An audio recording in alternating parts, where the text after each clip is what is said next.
Well, you know, one of the great things about these instruments, first of all, obviously, it's got to be something that when you're playing, after you let off the pickups, the sonic treble and bass obviously doesn't leave. You know what I mean? There's so many guitars that were made by the corporate guitar makers that you pick them up, sound good when you turn them up to 10. You turn them down a little bit, all of a sudden the treble and bass goes away. You know, so sonically they really there's a big difference. That is one of the main things about this guitar. It has an amazing stylistic dexterity, and it's fast. Has a playability.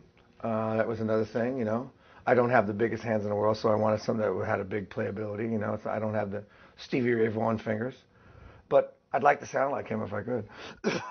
So you need to tailor that whole thing. Plus, it stays in tune.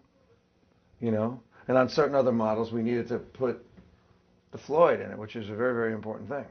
You know, because they have Floyds have a distinct sound, and they stay in tune. You know, no matter how much you bend them, and that's a part of my sound.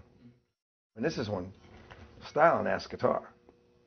When you come down to it, I mean, you know, I mean, I've played this. You'll see it tonight. I play everything on stage. I use 3 of those different ones on stage. One's white, and there's 2. 2 other ones that I use also on stage, which are just look at the dexterity you have on the neck. Look where you can get to. Fret 24. Mm-hmm. Yep. You know. Right. And it's, I mean, you know, hey, this is like a piece of ass. You know what I mean? It's like, and then you go all the way down. You do whatever you want to do, stays in tune. Right. And I'm playing in front of 70,000 people, half the time. Or I walk into a studio, and I'm working, you know, as a session musician sometimes, which is this thing I like to do. And I walk in with these guitars, and they work. I needed to have something that worked with what was happening with me in the 80s. Okay? And I played a Floyd in the 80s, but it was on a Charvel or it was on a Kramer. Okay? So, and then I just started playing vintage instruments for a long, long time. And also Chris's guitars.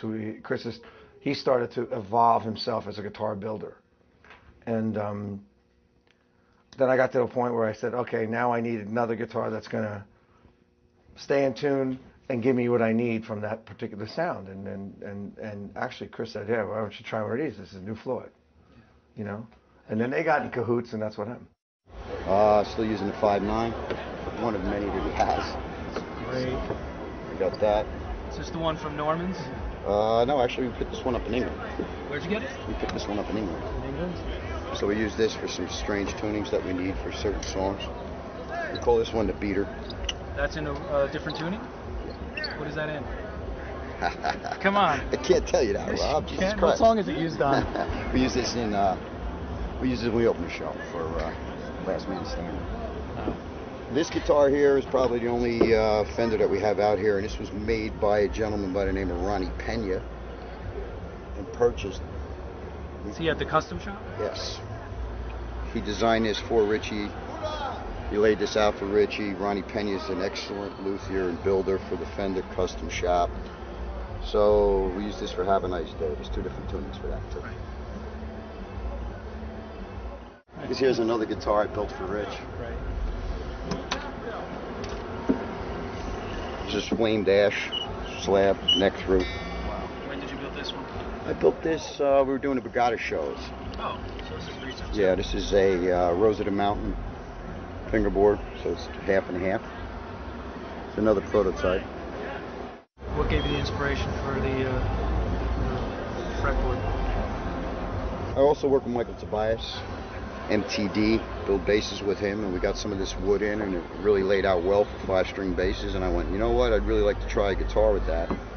And I had this billet I was gluing up, bird's eye maple, and I said, let me try it on it. You never know until you do. And it really, this guitar is dark, screams, and it's full tone. You know?